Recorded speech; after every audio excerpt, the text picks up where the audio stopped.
আসসালামু আলাইকুম সবাইকে। আজকে আমি আপনাদের সাথে শেয়ার করব ঘরে বসে কিভাবে মজাদার চিকেন রোস্ট ও ঝরঝরে পোলাও রেসিপি বানাই। প্রথমেই রোস্টের জন্য এখানে আমি সব ধরনের মশলাগুলো রেডি করে নিয়েছি আর তারপরে চিকেনটা ভালো করে ধুয়ে নিয়েছি। আর এখন এই চিকেনের মধ্যে এক এক করে সব মশলাগুলো দিয়ে দেওয়া হচ্ছে। তো ফার্স্টে আদা বাটা, জিরা বাটা, তারপরে বাদাম বাটা, তারপরে কাঁচামরিচের বাটা দিয়ে দেওয়া হয়েছে।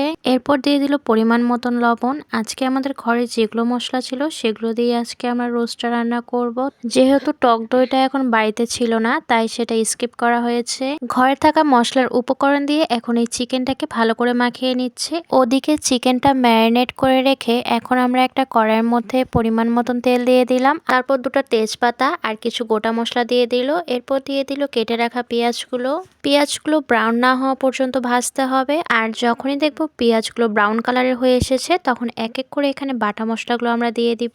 সেম টু সেম রোস্টটা যেটা দিয়ে আমরা ম্যারিনেট করে রেখেছি সেই মশলাগুলোই আমরা এখানে ব্যবহার করছি। তো পরিমাণ মতন সব মশলাগুলো দেওয়ার পরে পেঁয়াজের সাথে এখন মশলাগুলোকে ভালোভাবে নেড়ে চেড়ে দিচ্ছি যেন মশলাগুলো ভালোভাবে মিক্স হয়ে যায়। আমরা অনেকে অনেকভাবে রোস্ট রান্না করি কিন্তু আমার কাছে সবচেয়ে ইজি নিয়ম এটাই লাগে। তো একটু একটু করে মশলাটাকে পানি দিয়ে মশলাটা ভালোভাবে ভুনে নিতে হবে। যেভাবে আমরা সাধারণত মাংস রান্না করে থাকি ঠিক সেভাবেই। মশলাটা যখন ভালোভাবে ভুনা হয়ে যাবে এরপরে এর মধ্যে আমরা দিয়ে দিব লিকুইড দুধ। তো দুধ দেওয়ার পর মশলাটা আমরা আরেকটু ভালোভাবে ভুনে নিব। দুধ দিয়ে কিছুক্ষণ নেড়ে চেড়ে দেওয়ার পর এর মধ্যে আমরা এখন ম্যারিনেট করে রাখা চিকেনগুলো দিয়ে দিব। চিকেনগুলো দেওয়ার পর একটু ভালোভাবে নেড়ে চেড়ে দিব। আচ্ছা, আপনাদের চিকেনের লেগ পিস খেতে বেশি ভালো লাগে না ব্রেস্ট পিসটা? অবশ্যই আমাকে কমেন্ট করে জানাবেন। তো একটু নেড়ে চেড়ে দেওয়ার পর আমরা এখন এটা ঢাকনা দিয়ে ঢেকে দিব। বারবার নাড়াচাড়া করছি না, এতে চিকেনটা নরম থাকবে। আর এই তো আমাদের রোস্ট রান্না কমপ্লিট।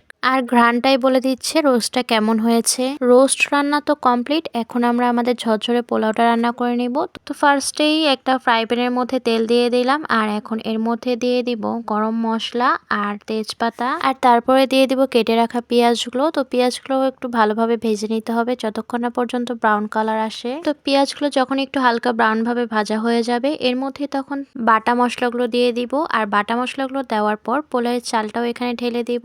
তো পোলাওয়ের চালগুলো 20 মিনিট আগে ভিজিয়ে রেখেছিলাম, এখন এর মধ্যে ঢেলে দিলাম। আর এখন পোলাওয়ের চালগুলো একটু ভাজা ভাজা করে নিতে হবে হালকা করে। তো ভালোভাবে নেড়ে চেড়ে দিচ্ছি যেন মশলাগুলোর সাথে ভালোভাবে মিশে যায়। আর তারপরে দিয়ে দিলাম সামান্য পরিমাণের লবণ। লবণটা দেওয়ার পর আর একটু ভালোভাবে নেড়ে চেড়ে দিচ্ছি। আর এখন এটা ঢাকনা দিয়ে আমি ঢেকে দিব। চালগুলোকে যেহেতু একটু ভাজা ভাজা করে নিতে হবে তাই ঢাকনা দিয়ে কিছুক্ষণ ঢেকে রাখার পর আমি আবার ঢাকনাটা খুলে একটু নেড়ে চেড়ে দিয়ে এর মধ্যে এখন আমি কাঁচামরিচ দিয়ে দিলাম। কাঁচামরিচ দিলে ফ্লেভারটা অনেক সুন্দর আসে। কাঁচামরিচ দেওয়ার পর এর মধ্যে এখন পরিমাণ মতন পানি দিয়ে দিল। পানি দেওয়ার পর ভালোভাবে নেড়ে চেড়ে এখন এটাকে আবার ঢেকে দিব। এই তো পোলাও এখন আমার একাই রেডি হয়ে যাবে। আর কিছুক্ষণ পর ঢাকনা খুলে দেখি পোলাও একদম রেডি। কি সুন্দর ঝরঝরে হয়েছে দেখুন। আর ঘ্রাণও সেই রকম বের হয়েছে। ঘ্রাণটা শুনে মনে হচ্ছে খেতে দারুণ হবে। এই তো দেখুন আজকের আমাদের হোমমেড চিকেন রোস্ট আর ঝরঝরে পোলাও রেসিপি একদম রেডি। আজকে দুপুরের আয়োজনে ছিল মুরগির মাংস, রোস্ট আর পোলাও। এখন শুধু প্লেটটা সুন্দর করে পরিবেশন করে নেওয়ার পালা। আমার প্লেট সাজিয়ে খেতে খুবই ভালো লাগে। আমি আমার মন মতন করে দুটো প্লেট সাজিয়ে নিয়েছি সুন্দর করে।